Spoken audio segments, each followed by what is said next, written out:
Pelas misericórdias de Deus, que apresenteis o vosso corpo por sacrifício vivo, santo e agradável a Deus, que é o vosso culto racional.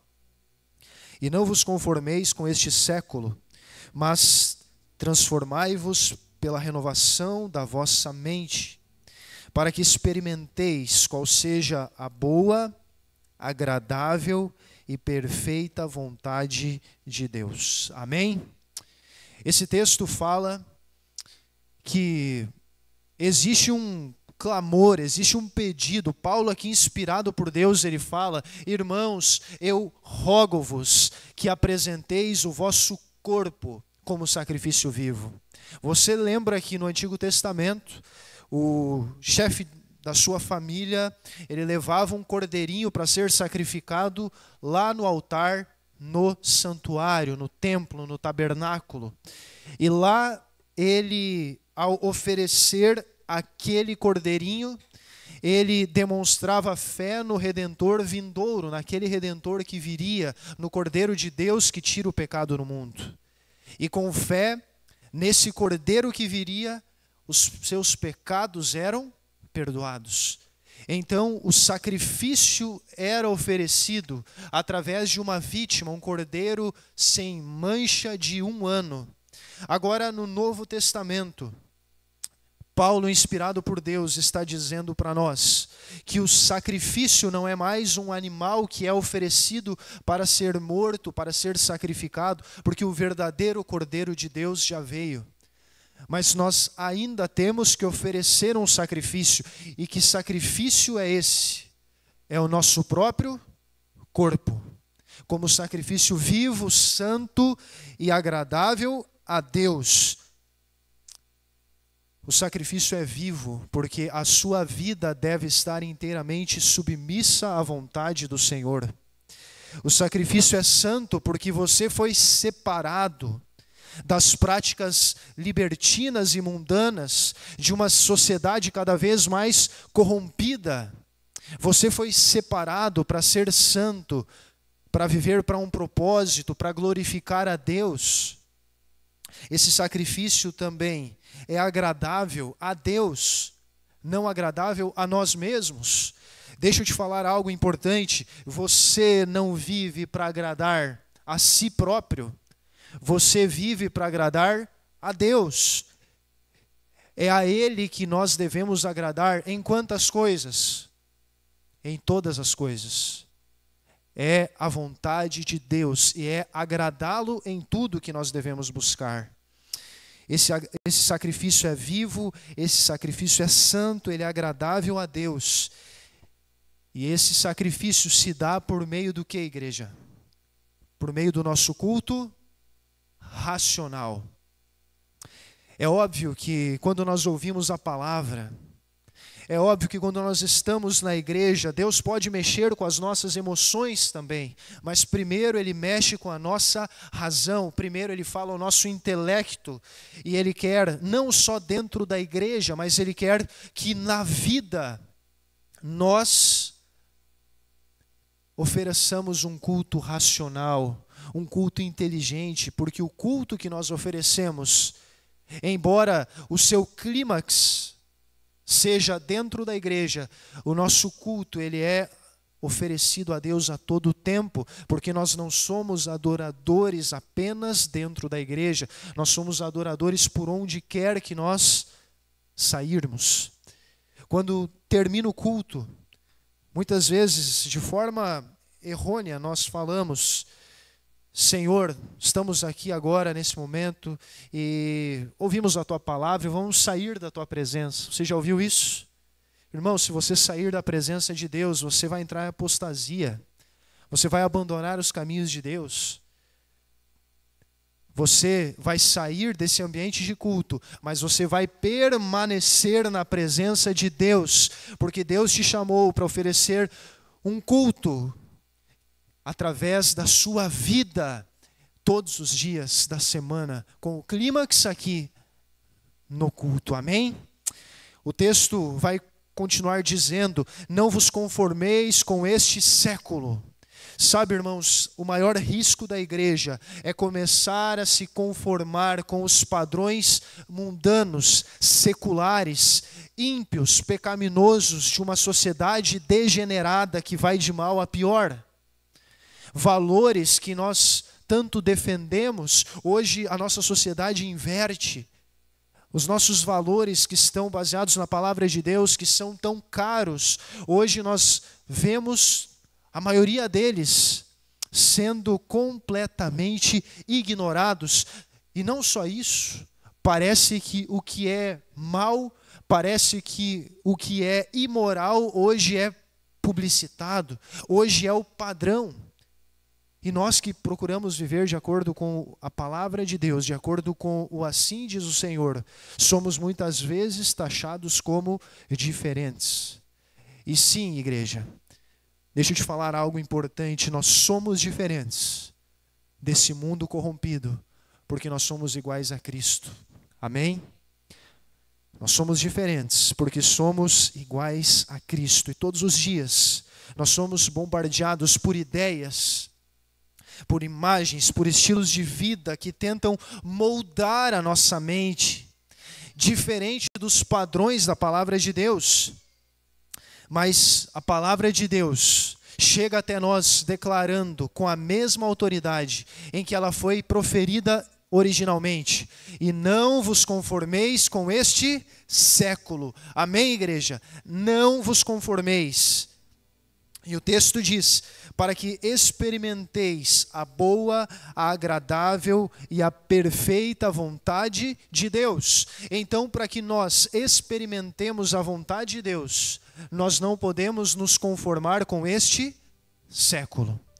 Você sabe qual é a vontade de Deus para a sua vida? Vamos para a palavra de Deus, deixar ela responder lá em 1 Tessalonicenses. 1 Tessalonicenses. Nós vamos passar hoje alguns minutinhos, eu peço a sua paciência. Tem um tema muito importante para tratar hoje. 1 Tessalonicenses capítulo 4, versos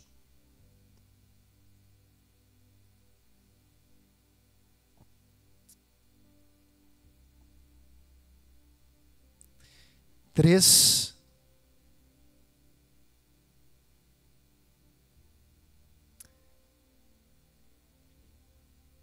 a 8.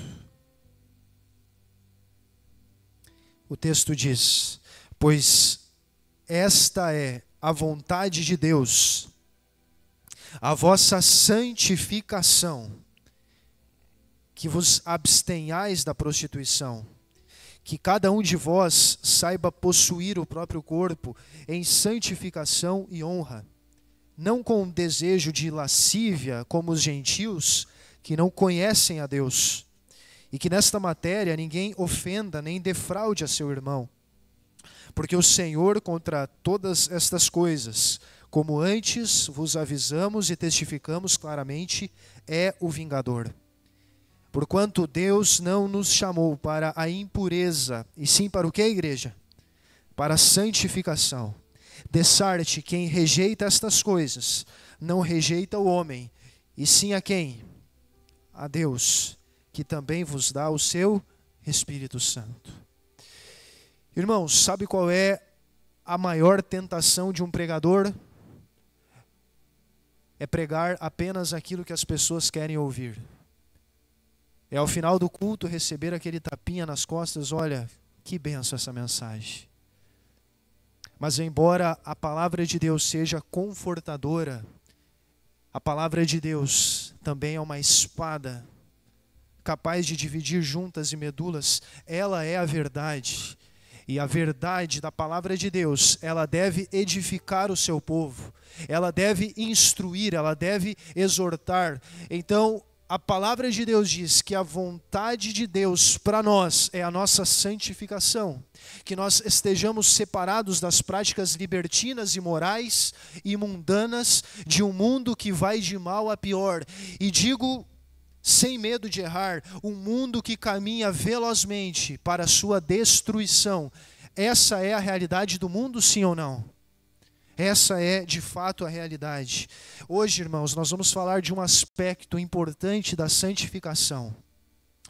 Nós vamos falar como nós podemos glorificar a Deus em santificação e honra, na maneira como nós nos vestimos. E eu quero fazer uma viagem com você na palavra de Deus, indo lá para Gênesis. Gênesis capítulo 1. Gênesis capítulo 1.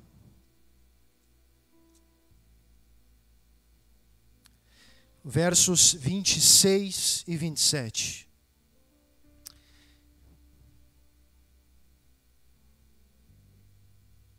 A palavra de Deus diz: também disse Deus, façamos o homem à nossa imagem, conforme a nossa semelhança, tenha ele domínio sobre os peixes do mar, sobre as aves dos céus, sobre os animais domésticos, sobre toda a terra e sobre todos os répteis que rastejam pela terra. Criou Deus, pois, o homem, à sua imagem, a imagem de Deus o criou. Homem e mulher os criou. Amém? O texto bíblico relata para nós que, coroando a sua criação, Deus faz o homem e a mulher.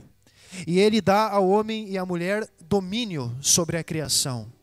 Esse domínio não era um domínio autoritário, impositivo, era um domínio em que o ser humano cuidaria e administraria a criação que o seu Deus agora o estava colocando como mordomo para administrar. E o texto diz que Deus faz o ser humano à sua imagem e à sua semelhança.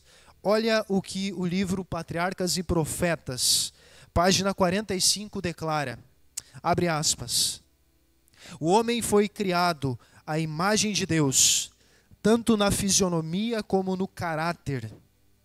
Adão era um ser nobre, de forte estrutura física e perfeita simetria.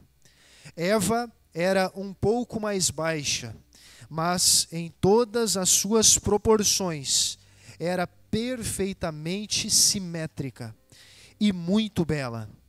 Este santo par não estava vestido como os homens de hoje. Achavam-se vestidos de uma cobertura de luz e glória, tal como os anjos. Olha que coisa extraordinária. O homem e a mulher criados não tinham vestes de panos ou de peles de animais quando foram criados pelas mãos do seu Criador. Uma veste de luz e de glória que refletia a inocência do Éden, os cobria por completo. Essa era a veste do primeiro par, aquele que não conhecia pecado, aquele que estava no jardim que Deus havia estabelecido. Agora, vá comigo até o capítulo 2, versos 21 a 25. O texto diz: então o Senhor Deus fez cair pesado sono sobre o homem, e este adormeceu. Tomou uma das suas costelas e fechou o lugar com carne. E a costela que o Senhor Deus tomara ao homem, transformou-a numa mulher. E lhe a trouxe. E disse o homem: esta, afinal, é osso dos meus ossos, carne da minha carne. Chamar-se-á varoa, porquanto do varão foi tomada. Por isso deixa o homem pai e mãe, se une à sua mulher, tornando-se os dois uma só carne. Ora, um e outro, o homem e a sua mulher, estavam nus e não se envergonhavam. Amém? Irmãos, Deus criou a sexualidade humana. Não existe nada de vergonhoso, de pecaminoso na sexualidade. O sexo foi algo que Deus criou para a bênção e a felicidade do ser humano. E o sexo é justamente essa aliança que une duas pessoas em santo matrimônio. Agora, qual é o padrão que a Bíblia apresenta? Deus faz ali uma cirurgia em Adão, ele dorme e ele vai remover uma das suas costelas. E uma das costelas ele transforma na mulher.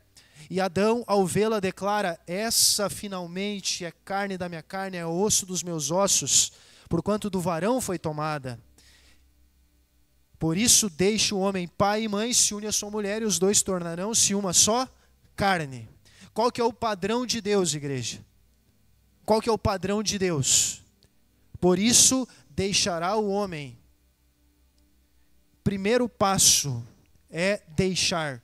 Deixar geograficamente, quem casa quer a sua própria casa. Deixar financeiramente, a pessoa precisa ter condições de viver como fruto do seu próprio trabalho. Como que alguém vai casar dependendo ainda e sendo sustentado dos pais? Esse não é o padrão bíblico. Deixar, e deixar emocionalmente. Tem muita gente que casa, mas na primeira dificuldade, ao invés de conversar com o seu cônjuge, vai correndo para quem? Para o pai e para a mãe. Deixar. Esse é o primeiro passo. Pai e mãe. Depois se une à sua mulher. Se une de que maneira? Em santo matrimônio. Casamento. Que é uma união reconhecida por Deus e também pelas autoridades civis. E por fim, depois disso vem a união de corpos, uma só carne. Esse é o padrão. Um casamento heterossexual, monogâmico e vitalício. Embora hoje, na nossa sociedade, esse padrão esteja sendo atacado, esse é o padrão que a Bíblia apresenta. E nós não nos baseamos naquilo que a mídia, naquilo que a cultura, naquilo que os estudiosos deste mundo corrompido falam, mas naquilo que diz a palavra de Deus. E o texto diz, no verso 25, algo maravilhoso: homem e mulher estavam nus diante um do outro, e eles não sentiam o que, igreja? Vergonha. Porque a nudez, de acordo com a palavra de Deus, preste bem atenção, a nudez, de acordo com a Bíblia, é algo exclusivo do leito do matrimônio. Desse leito sagrado, a nudez é algo exclusivo do matrimônio. Você vai entender por que eu estou enfatizando isso. Agora, vá comigo até o capítulo 3.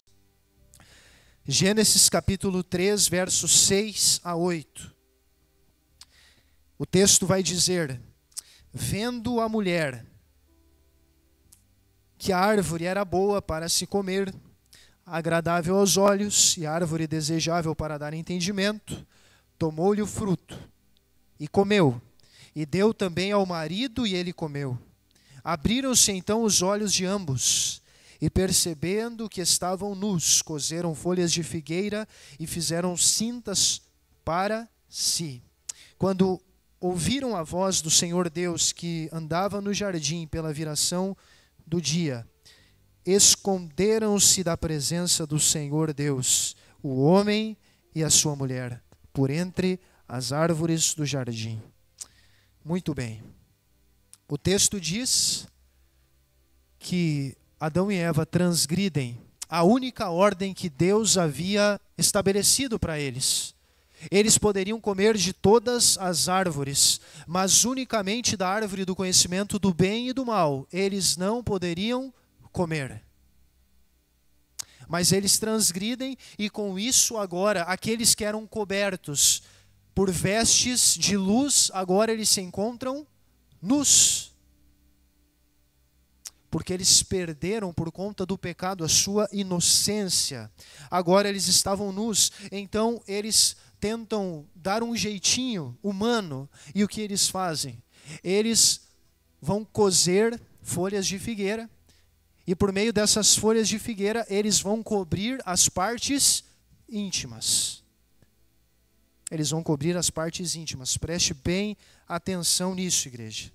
Agora vá comigo até o verso 21. O verso 21 diz: fez o Senhor Deus vestimenta de peles para Adão e sua mulher, e os vestiu. Ora, deixa eu te perguntar, eles já não haviam coberto a sua nudez? por que Deus tinha que fazer vestes para eles, por meio de peles de animais, se eles já haviam tapado a sua nudez? A única resposta para isso é porque aos olhos de Deus, mesmo cobrindo as partes íntimas, eles ainda estavam de que maneira, igreja? Nus. Então, biblicamente significa que cobrir apenas as partes íntimas aos olhos de Deus significa o que, igreja? Nudez. Aos olhos de um Deus santo, cobrir as partes íntimas apenas é nudez. Reitero, a sexualidade humana é um presente de Deus que Ele guardou exclusivamente para o leito do matrimônio. Então, a nudez é lícita apenas no contexto íntimo do matrimônio. Deus vai cobrir a nudez porque eles ainda estavam nus. Agora deixa eu falar um fato histórico para você. O conceito moderno de biquíni foi criado em 1946 por um estilista chamado Louis Hirsch. E ele foi pensado justamente para escandalizar. Por quê? O nome biquíni remete a alguns testes atômicos que os Estados Unidos estavam fazendo numas ilhas do Pacífico, que eram chamadas de atol de biquíni.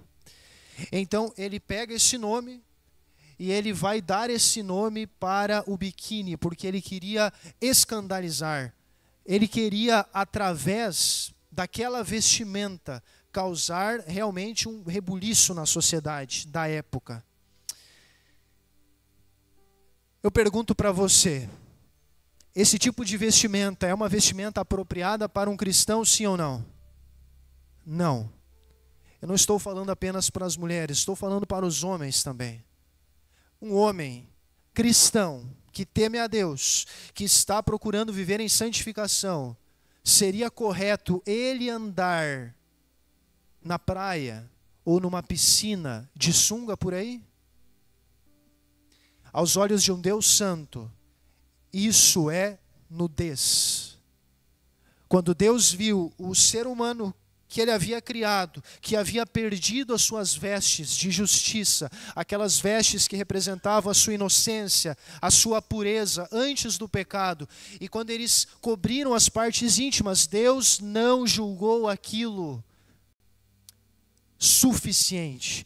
Deus fez vestes porque eles deveriam cobrir a sua nudez, porque a nudez é algo exclusivo unicamente para o círculo íntimo e sagrado do matrimônio.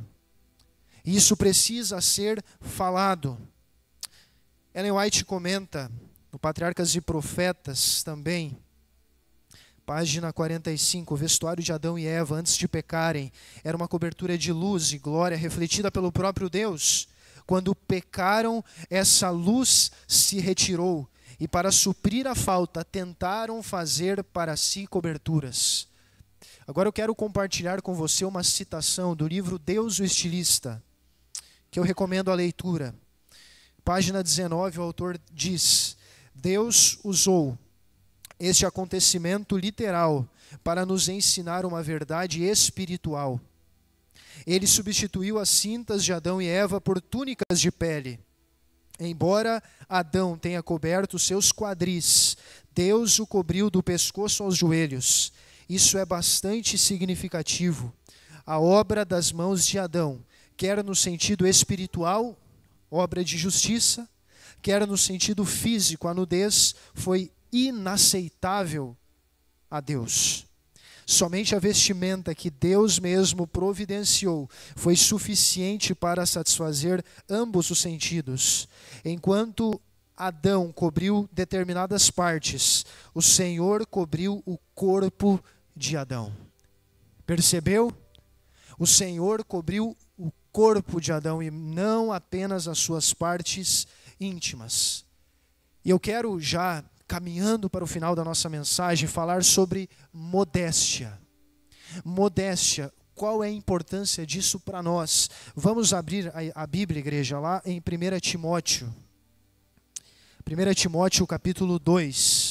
versos 9 e 10.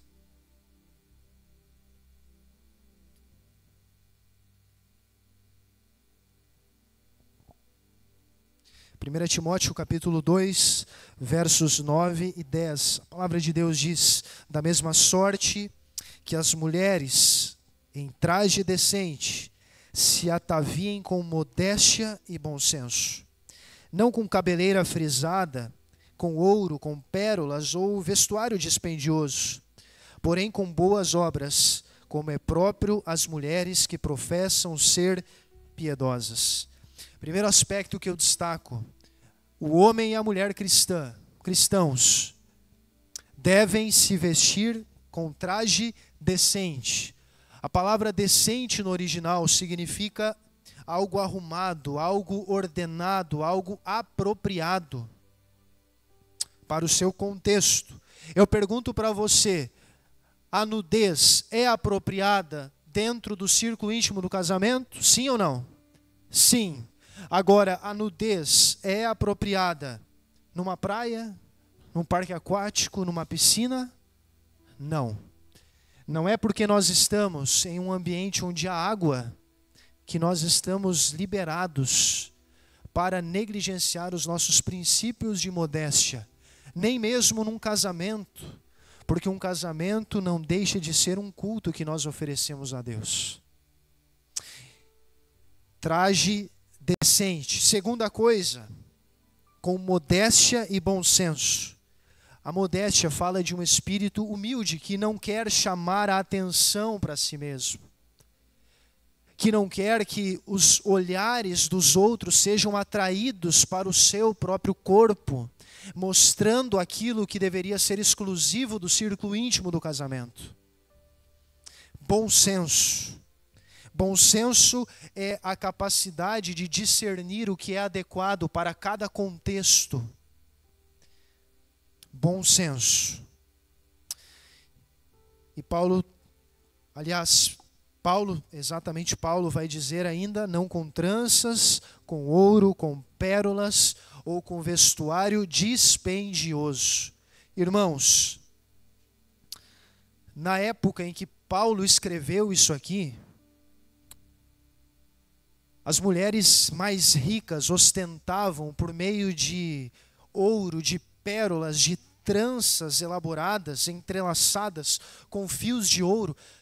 Paulo, inspirado por Deus, ele vai falar que a mulher cristã não deve chamar atenção para o seu exterior, tanto por roupas inadequadas, que fujam da modéstia e do bom senso, quanto por meio de joias e ornamentos exteriores. Olha o que a serva do Senhor, no livro Evangelismo, página 270, diz, abre aspas: a abnegação no vestir faz parte de nosso dever cristão. Trajar-se com simplicidade, abster-se de ostentação de joias e ornamentos de toda espécie está em harmonia com a nossa fé. Amém? Eu quero que você vá comigo até 1 Pedro agora. 1 Pedro capítulo 3. 1 Pedro capítulo 3, versos 3 e 4.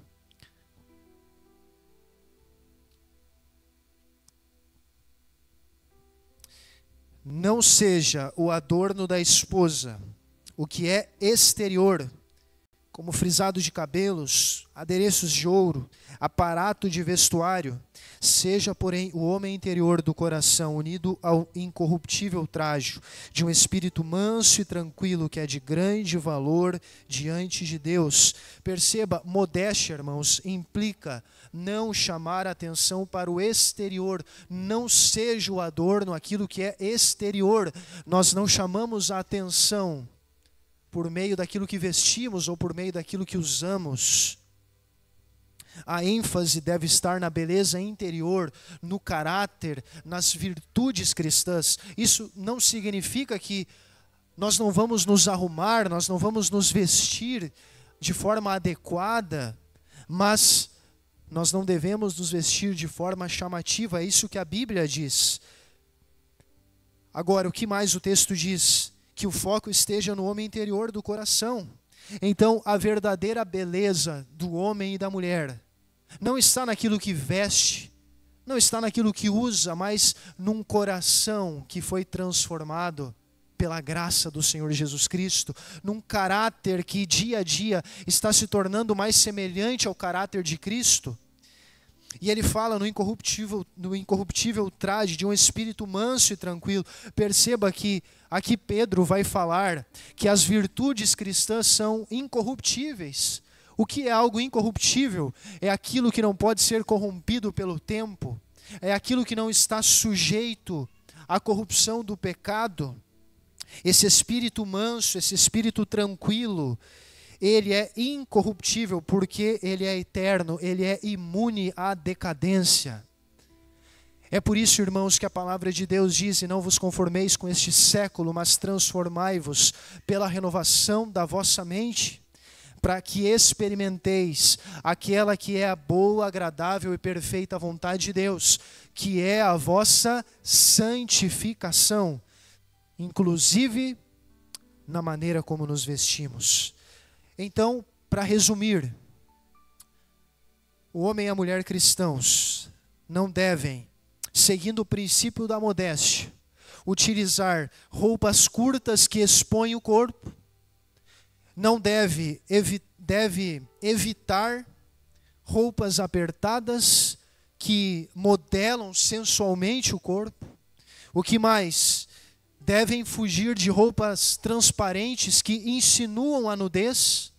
O que mais? Devem abster-se do uso de joias e de ornamentos exteriores, pois o foco do cristão que teme a Deus e que quer glorificar ao Senhor em tudo, não está naquilo que é exterior, mas na beleza interior que vem de um caráter transformado. Amém? Eu preciso ler 2 textos com você e com isso nós encerramos. Vá para 1 Coríntios. 1 Coríntios, capítulo 10, 31. Existem alguns temas, irmãos, que nós precisamos de um tempo adequado para trabalharmos. E sempre que possível, vocês podem contar comigo em terminar os cultos próximo do horário estabelecido. Mas existem alguns temas que a gente precisa de um sacrifício a mais. Eles precisam ser trabalhados. E eu lamento que nem todos estejam aqui para ouvir. 1 Coríntios 10, 31. Olha o que a Bíblia diz. Portanto, quer comais, quer bebais, ou façais outra coisa qualquer, fazei tudo para a glória de Deus.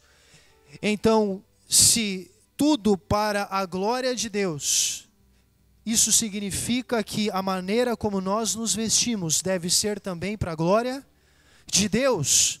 É por isso que, voltando lá para o texto de Romanos 12, apenas citando, o sacrifício vivo que nós oferecemos ao Senhor, ele é santo, separado das práticas mundanas, libertinas e imorais. Ele é agradável a Deus e não a nós mesmos. A quem você agrada quando você escolhe a roupa que você vai vestir?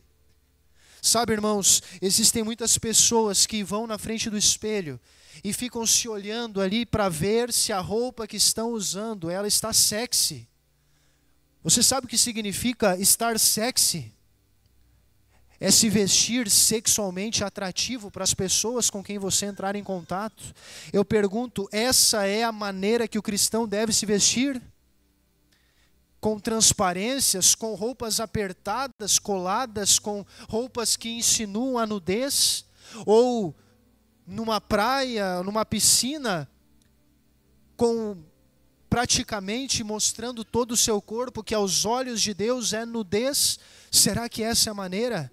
Isso não glorifica a Deus, isso não agrada a Deus, e é a Ele que nós devemos agradar. Eu quero encerrar com o último texto que está em 1 Coríntios 6, 19 e 20. 1 Coríntios 6, 19 e 20. A palavra de Deus diz: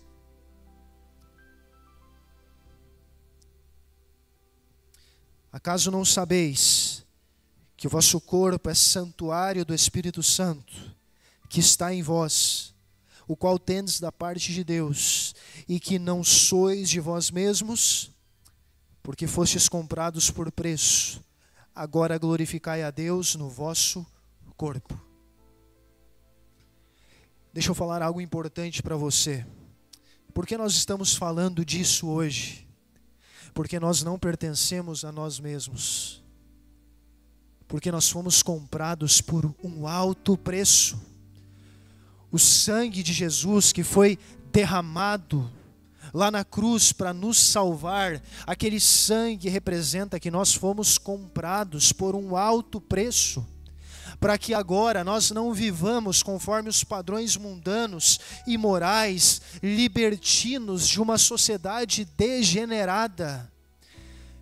Você foi chamado para ser diferente, porque você foi chamado para ser igual a Cristo, inclusive na maneira de vestir. Através da sua conduta, através das suas palavras, através do seu testemunho, mas também através da maneira como você se veste. Porque veja, se vestes fossem algo banal, Deus não teria feito as primeiras vestes de Adão e Eva. E se vestes não fossem algo de fato importante, elas não representariam o caráter de Cristo. As vestes representam o caráter de Cristo. As vestes são importantes.